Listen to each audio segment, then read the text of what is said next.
the man responsible for introducing blockchain to this conference. Kaustav, the stage is yours. Thank you very much. So, as mentioned, I'm Kaustav Bhattacharya. I'm the Exec Director of Technology for RGA. I'm based out of our London office, but we're headquartered out of New York. So I'm here today to talk to you about the experience challenges of blockchain. But first, a little bit about RGA. Many of you may not have heard of us. We've been around for a while, since the mid-70s, and we're a global network. We provide these four key ingredients to our services. We've been running a venture program for about 5 years. We've got a really strong consulting service that brings prototyping and consulting together. Our main business is the agency business, so design and technology and comms. And we have a really great studio that can produce content from VR to copy to television advertising and so on. This is what we do in a nutshell from a tech perspective.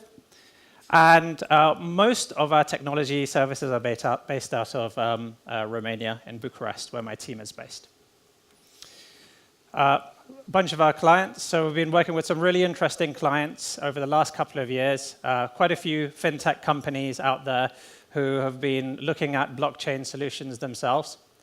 And we're no strangers to some pretty good accolades and awards around the world. So here's what I'm here to talk about today. So I'm going to give you a bit of a whirlwind history of the story behind distributed ledgers, explain to you what blockchain is at a high level. I'm going to talk to you about a really interesting story around how the Bitcoin consensus mechanism actually was invented way, way before anybody even heard about Bitcoin.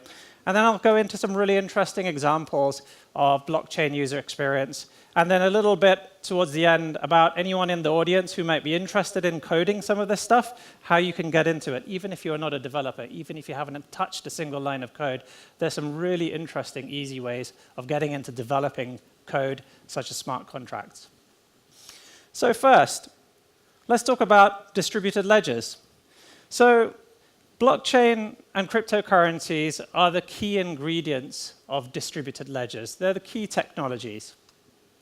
But the thing is, distributed ledgers have been, or ledgers rather, have been around for ages. You go back thousands of years in human history, and you have examples, numerous examples of ledgers, from simply recording accountancy transactions to trading goods between farmers, sellers and buyers, and so on. So ledgers are nothing new. But distributed ledgers are fundamentally different. This is where you don't have a central store of that record.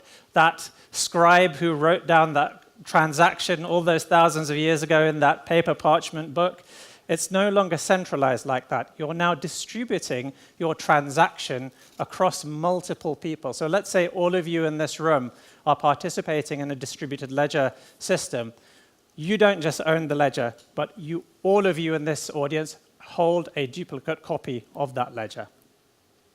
So here's a pictorial example to help you to kind of visualize where these differences come. So on the right-hand side, you've got a typical centralized model of how, say, for example, banks and governments work today. That central entity that controls everything. Then you have what's called decentralized networks. And this is somewhat more distributed, but it's not so democratized as, for example, a true distributed network is on the right-hand side. So, as I said before, each participant in a distributed ledger holds an identical copy of that ledger. And then all those copies, so as a result, when you make a change, so let's say somebody wants to add a transaction to the ledger that somebody bought something or some other kind of transaction took place, every single copy of that ledger is updated. That's the key difference. So there's obviously going to need to be some security in there. You can't just let everybody and anybody update this ledger.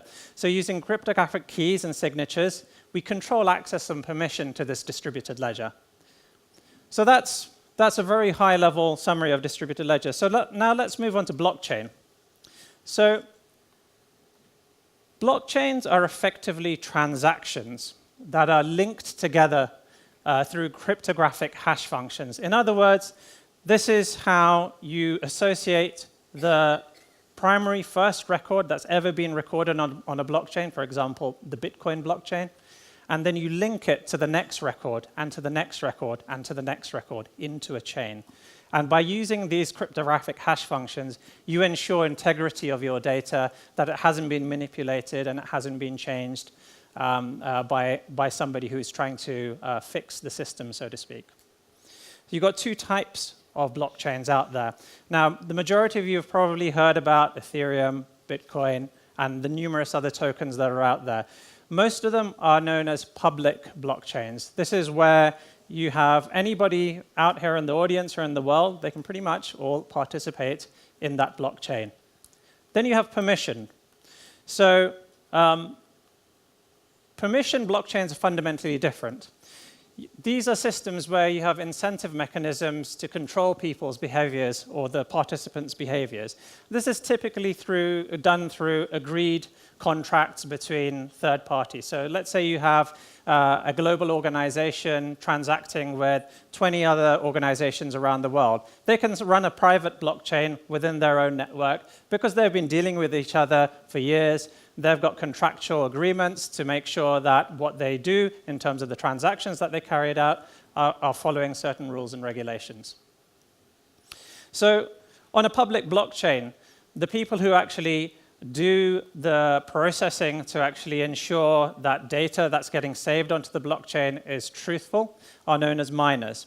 And you've probably heard that there are data centers now in Iceland, Ireland, and other countries where the electricity consumption of those data centers are now starting to match the total electrical demand for that entire country. And this is because the maths work that's needed to actually figure out these cryptographic hash functions are really, really process intensive.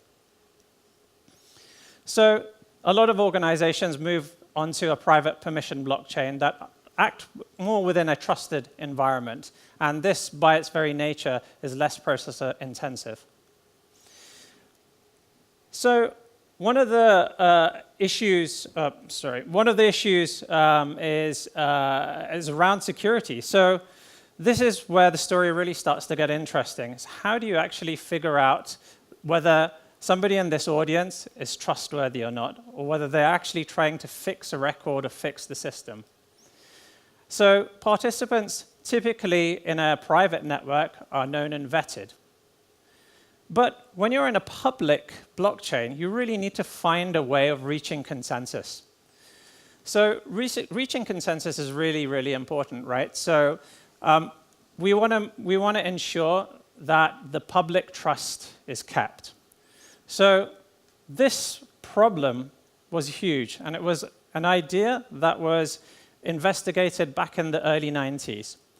So we're going to talk about some Byzantine armies and treacherous generals now to try and show you how the solution to consensus, or the very first consensus mechanism, came about.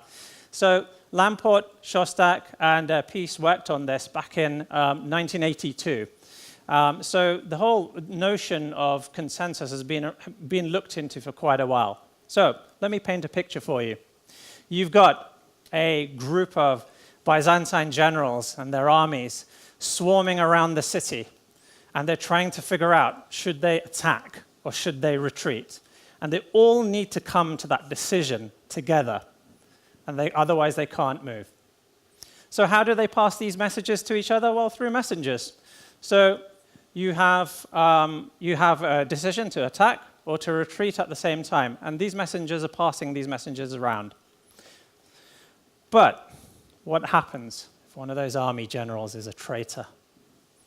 That messenger is going to pass on his traitorous message to the next general, and that message is going to percolate through the network, and that may be quite misleading and lead to disaster.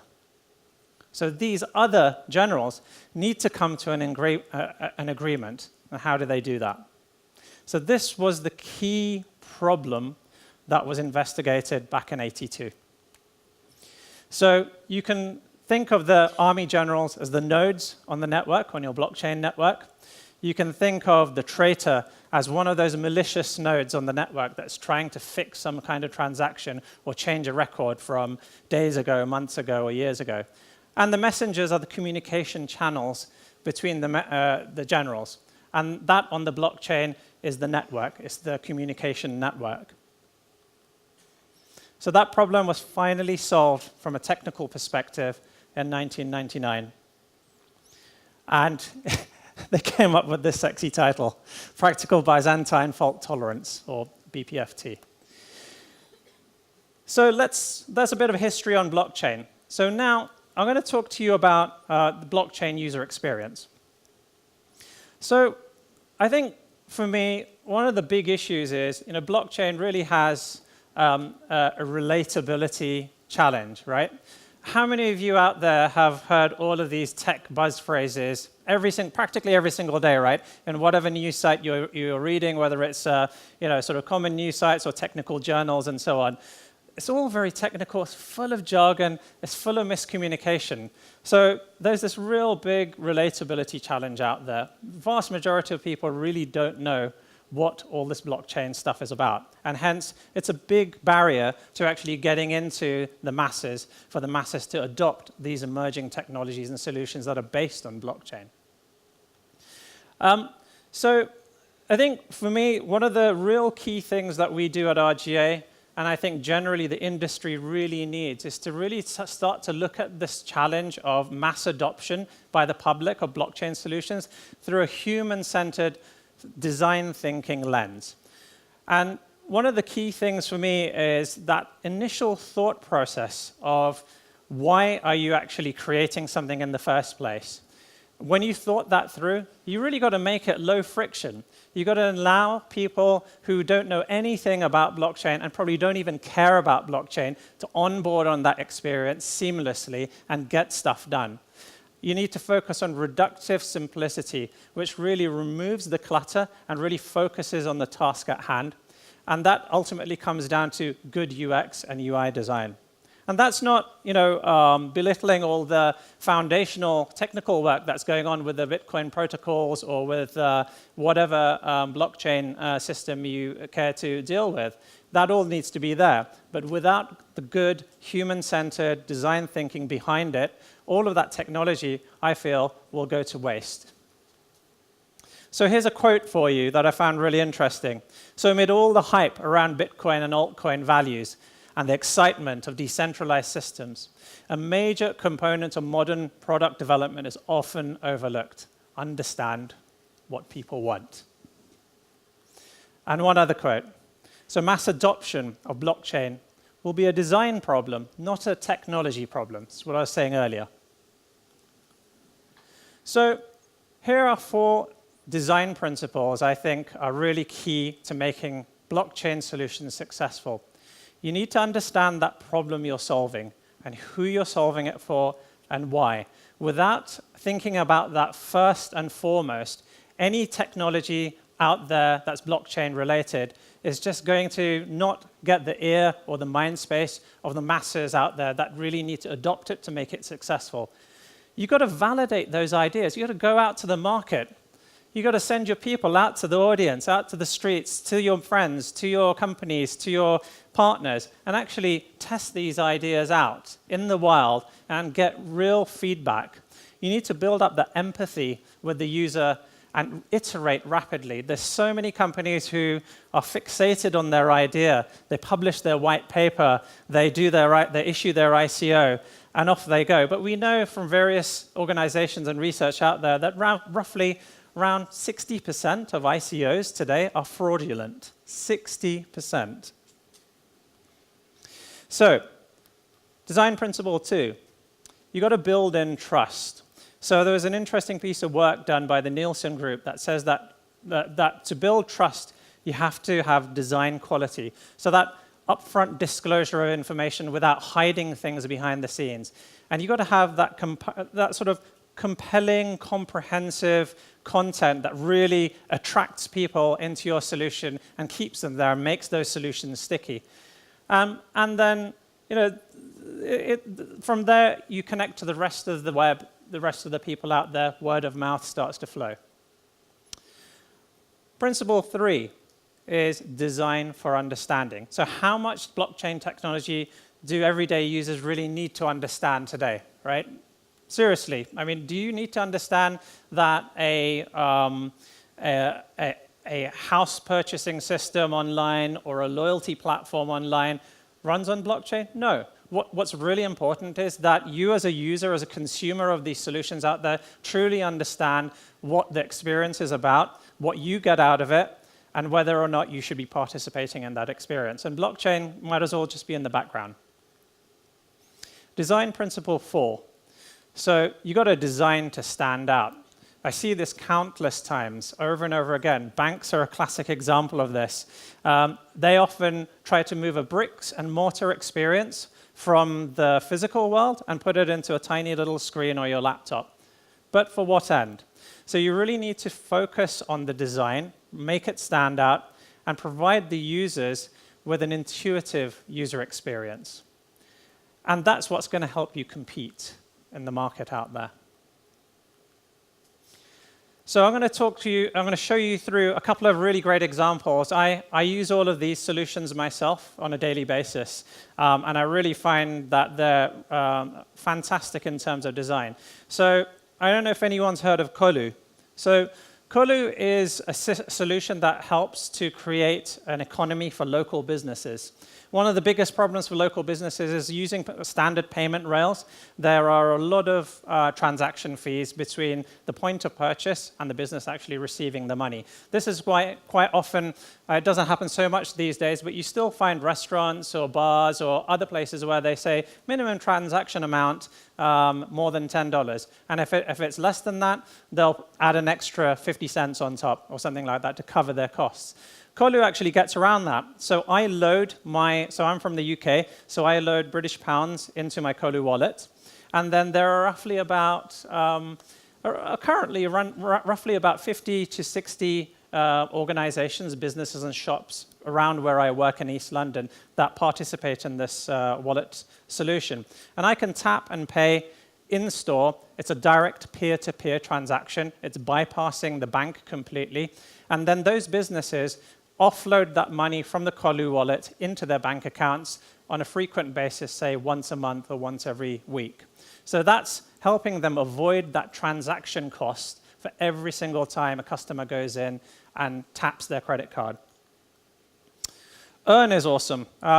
So I recently got into this through an invitation.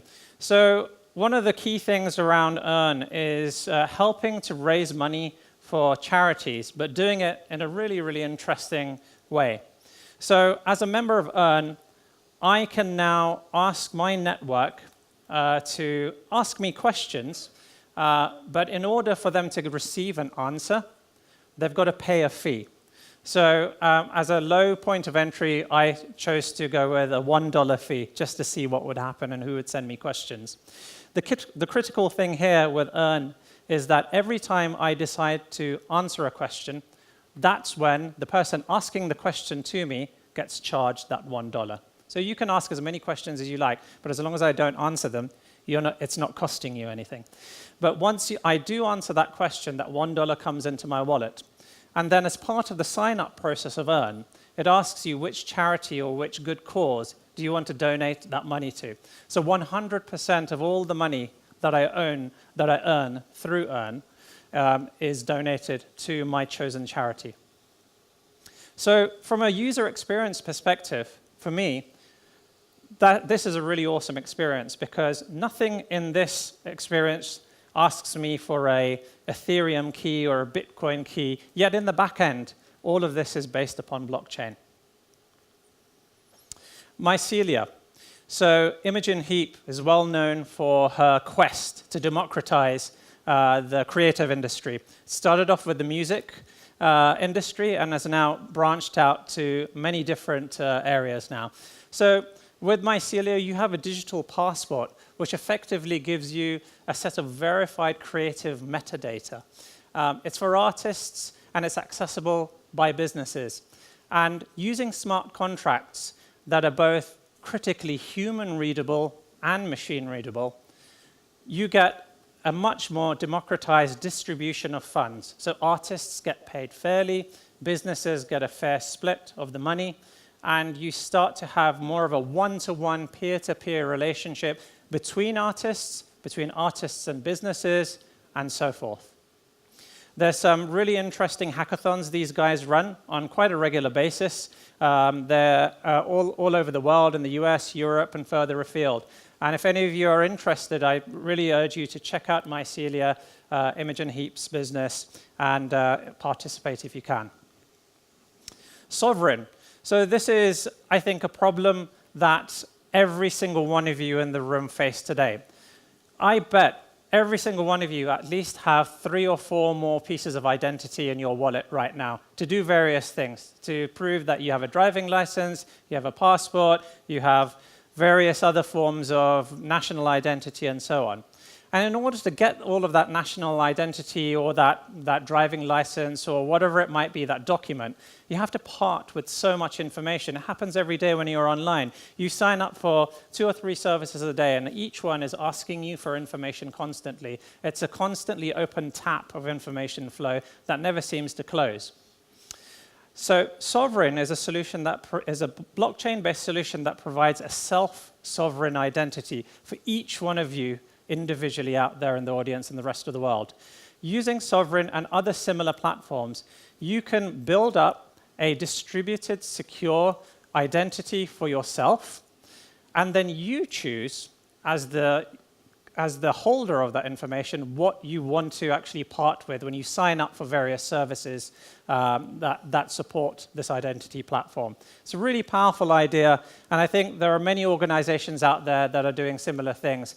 And I think over the next 3 to 4 years, you'll start to see the emergence of many of these identity platforms that are integrated into the fabric of everything that we do today. Storage is a fantastic solution. So a lot of us have hard disks or storage units at home, network accessible storage drives, 1 terabyte, 2 terabyte, smaller sometimes. We usually use it to back up our photos, important documents, and so on. I've been using storage now for a couple of months, and it's pretty awesome. So again, this is a blockchain-backed solution. But what I think is really great about storage from a user experience perspective is that my onboarding experience into this solution was really low friction. It really allowed me to get onto the service real quick and just start using it. So in a nutshell, what do these guys do? So we've all got all this spare storage capacity that's lying around on our hard disks every day at home, on our laptops, and so on. Storage basically shards data that people provide and allows you to distribute the files that you own securely across the storage network. So typically today, we all sort of mostly centrally store our data on cloud services, centralized solution. And storage brings that data down from the cloud into each one of your individual machines.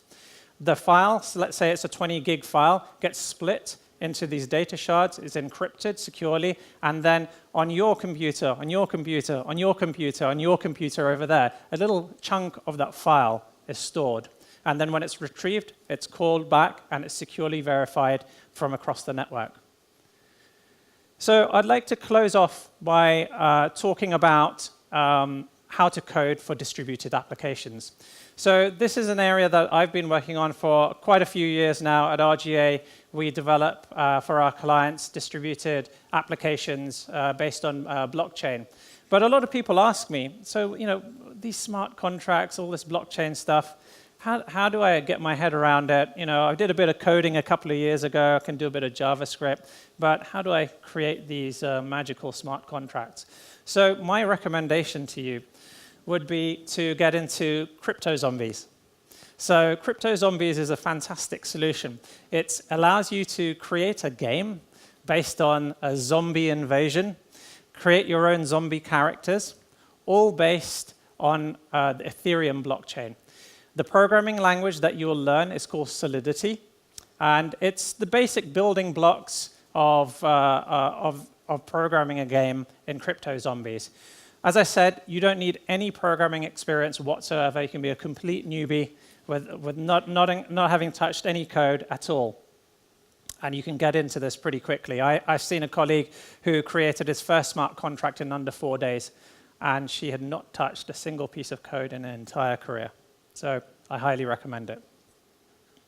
So that's my last slide. So just to close off, I'd just like to say thank you for your time. I'm from RGA. We're based in London. And if you want to come and talk to me about blockchain and coding, distributed applications, and smart contract solutions, I'll be around for the rest of the day. Thank you very much.